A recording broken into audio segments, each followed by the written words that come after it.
ಅವರೆಕಾಳು ಸುಲಿದು ಹಿತ್ಕಿ ನೋಡಿ. ಇದರಲ್ಲಿ ಸಂಜೆ ಹೊತ್ತು ಏನನ್ನ ಮಕ್ಕಳಿಗೆ ದೊಡ್ಡವ್ರಿಗೆ ತಿನ್ನಬೇಕು ಅನಿಸಿದ್ರೆ ಇದು ತಿಂಡಿ ಮಾಡೋದು ತೋರಿಸ್ಕೊಡ್ತೀನಿ ನೋಡಿ. ಇದು ಚೆನ್ನಾಗಿ ಎಣ್ಣೆ ಕಾದಾಗ ಅವರೆಕಾಳು ಹಿತ್ಕಿರೋದನ್ನ ಸ್ವಲ್ಪನೇ ಹಾಕಿ ಎಣ್ಣೆಯಲ್ಲಿ ಕರ್ಕೋಬೇಕು. ಇದು ಒಂದು ತಿಂಗಳ ತನಕನೂ ಸ್ಟೋರ್ ಮಾಡಿಟ್ಕೊಂಡ್ರೆ ಚೆನ್ನಾಗಿರುತ್ತೆ.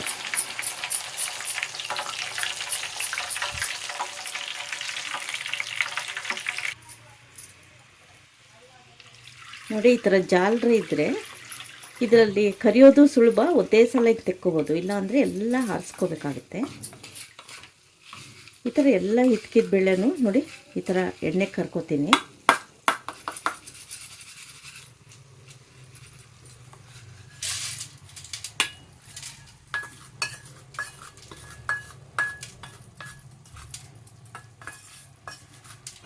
ಮತ್ತು ಎಣ್ಣೆನೂ ಉಕ್ಕಲ್ಲ ಇದರಲ್ಲಿ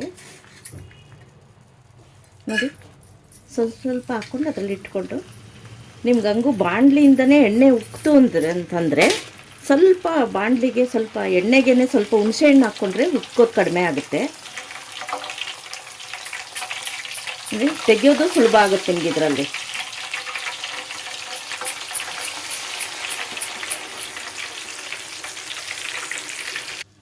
ಹೀಗೆ ಇದಕ್ಕೆ ಹುರ್ಗಡ್ಲೆ ಹಾಕ್ಕೋತಾ ಇದ್ದೀನಿ. ಹುರ್ಗಡ್ಲೆ ಸ್ವಲ್ಪ ಕೆಂಪಾದರೆ ಸಾಕು.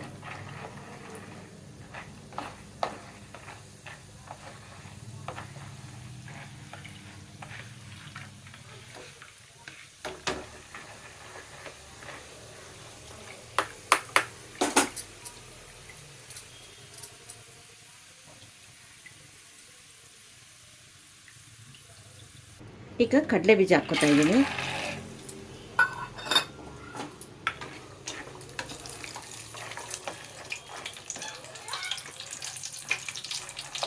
ಒಂದೊಂದಾಗಿ ಕೆಂಪಾಗಿ ಹುರ್ಕೋಬೇಕು. ಕೊನೆಗೆ ಅವಲಕ್ಕಿ ಹಾಕ್ಕೋತೀನಿ, ಯಾಕಂದರೆ ಮೊದಲೇ ಅವಲಕ್ಕಿ ಹಾಕ್ಕೊಂಬಿಟ್ರೆ ಎಣ್ಣೆ ಎಲ್ಲ ತುಂಬ ಕಪ್ಪಾಗಿಬಿಡುತ್ತೆ.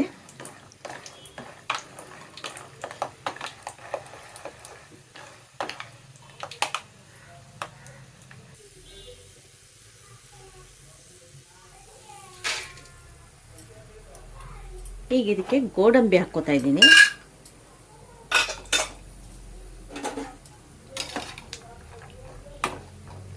ನೋಡಿ, ಇಷ್ಟಪ್ಪ ಹುಣಸೆ ಹಣ್ಣು ಹಾಕ್ಬಿಟ್ಟು ಹಾಗೆ ಬಿಟ್ಬಿಡಿ, ಎಣ್ಣೆ ಉಕ್ಕಲ್ಲ ಅವಾಗ. ಗೋಡಂಬಿನೂ ಒಂಚೂರು ಕೆಂಪಾಗಬೇಕು.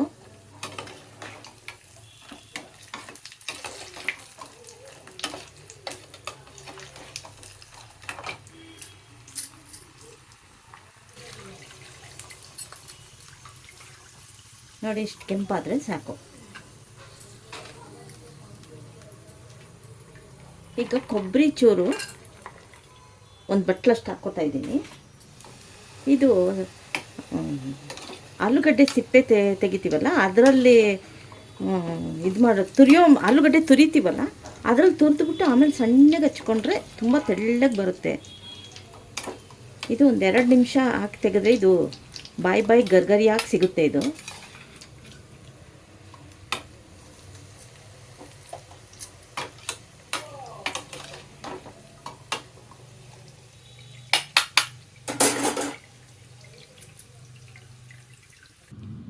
ಈಗ ಒಣಕೊಬ್ಬರಿ ತುರಿ ಹಾಕ್ಕೋತಾ ಇದ್ದೀನಿ. ತುರಿ ತುಂಬ ದಿನ ಇರಬೇಕು ಅಂತಂದ್ಬಿಟ್ಟು ಸ್ವಲ್ಪ ರೋಸ್ಟ್ ಮಾಡಿ ಹಾಕ್ಕೋತಾ ಇದ್ದೀನಿ. ಇದೊಂದು ಸೆಕೆಂಡ್ ಸಾಕು. ಒಂದು ತಿಂಗಳ ತನಕ ಸ್ಟೋರ್ ಮಾಡ್ಬೋದು ಅಂತ ಅಂದ್ಬಿಟ್ಟು ಈ ಥರ ಮಾಡ್ಕೋತಾ ಇದ್ದೀನಿ.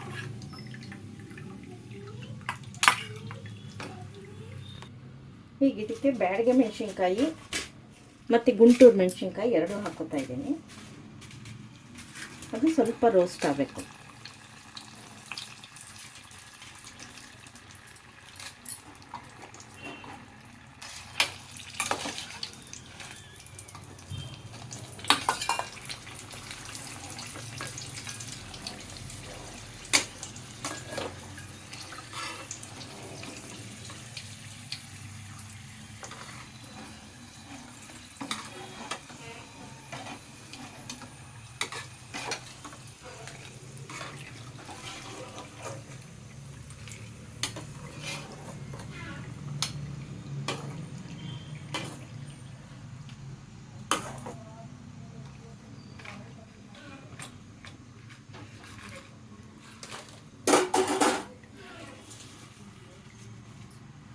ಈಗ ಕರಿಬೇವು ಹಾಕ್ಕೋತಾ ಇದ್ದೀನಿ.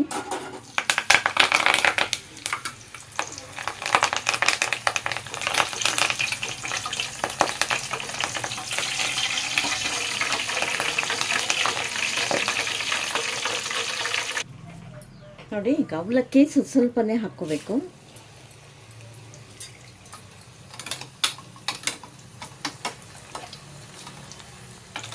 ಅವಲಕ್ಕಿನೂ ತುಂಬ ಬೇಗ ಕೆಂಪಾಗ್ಬಿಡುತ್ತೆ. ಸೊ ಬೇಗ ಬೇಗ ನೀವು ಇದು ಮಾಡಬೇಕು. ನೋಡಿ, ಸುಮ್ಮನೆ ಒಂದು ನಿಮಿಷ ಆದರೆ ಸಾಕು.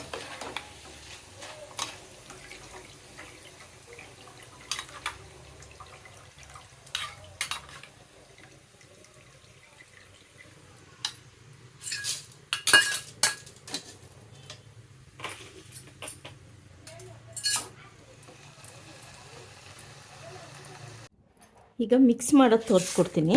ಎಲ್ಲ ಕರೆದಿಟ್ಕೊಂಡಿದ್ದೀವಿ. ಈಗ ಅವಲಕ್ಕಿ ಹಾಕ್ಕೊಂಡು ಚಿಟಿಕೆ ಅರಿಶಿನ ಹಾಕ್ಕೋಬೇಕು.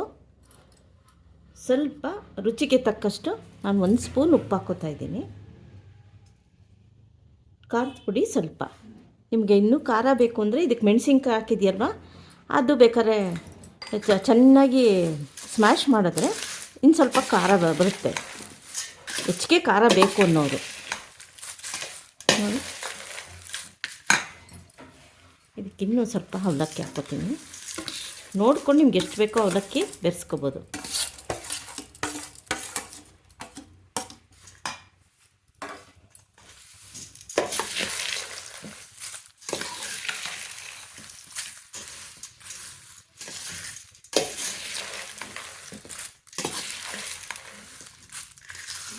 ನೋಡಿ, ಇದೆಲ್ಲ ಮಾಡಿ ಇಟ್ಕೊಂಡ್ಬಿಟ್ರೆ ಮಕ್ಕಳಿಗೆ ದೊಡ್ಡವ್ರಿಗೆ ಸಂಜೆ ಹೊತ್ತು ಕಾಫಿ ಟೀ ಜೊತೆಗೆ ತಿನ್ನೋಕ್ಕೆ ತುಂಬ ಚೆನ್ನಾಗಿರುತ್ತೆ. ಸ್ಕೂಲಿಂದ ಬಂದು ಮಕ್ಕಳಿಗೆ ಇಷ್ಟಿಷ್ಟು ಕೊಟ್ಟರೆ ಹಾಕ್ಕೊಂಡು ಖುಷಿಯಾಗಿ ತಿಂತಾರೆ. ಆಚೆ ಕಡೆ ತಿಂಡಿಗಿನ್ನ ನೀವು ಮನೇಲಿ ಮಾಡಿಕೊಂಡು ಸಂತೃಪ್ತಿಯಾಗಿ ತಿನ್ನಿ.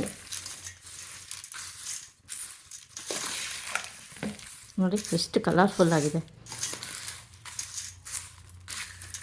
ಟ್ರೈ ಮಾಡಿ ನೀವು ಮನೆಯಲ್ಲಿ ಟೇಸ್ಟ್ ಮಾಡಿ ಕಾಮೆಂಟ್ಸ್ ಹಾಕಿ ನೋಡಿ.